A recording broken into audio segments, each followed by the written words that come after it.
कोणी नवं घर घेतलं तर काहींनी नवी कोरी कार. या यादीमध्ये आता आणखी एका सेलिब्रिटी कपलची भर पडलीये, ती म्हणजे अक्षय आणि हार्दिक. अक्षय हार्दिकने नुकतीच नवी कार विकत घेतलीये. काल म्हणजेच 28 मार्चला हार्दिकच्या वडिलांच्या वाढदिवसाचं औचित्य साधून त्यांनी XUV 700 ही नवी कोरी कार घेतली. सोशल मीडियावर पोस्ट करत त्यांनी हा आनंद चाहत्यांसोबत शेअर केलाय. हार्दिकने त्याच्या स्वप्नपूर्तीसाठी बरीच मेहनत केली आहे. जाऊबाई गावात या कार्यक्रमाचं होस्टिंग, ते तुझेच मी गीत गात आहे या मालिकेत खलनायकाची भूमिका, हार्दिकने कम्फर्ट झोनच्या बाहेरच्या भूमिका साकारत स्वतःला सिद्ध केलंय. जाऊबाई गावात त्या कार्यक्रमाच्या सुरुवातीलाच त्याने त्याच्या वहिनीला गमावलं, पण वहिनीचं स्वप्न पूर्ण करण्यासाठी त्याने लगेचच कामाला सुरुवात केली. शिवाय अक्षयाने सुद्धा त्याला नेहमीच सपोर्ट केलाय.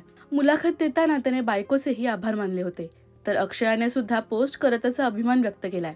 अक्षय हार्दिकचं राजश्री मराठी शोबज कडून मनपूर्वक अभिनंदन. मराठी टेलिव्हिजन विश्वातील बातम्या, अपडेट्स आणि गॉसिपसाठी सबस्क्राईब करा राजश्री मराठी शोबज.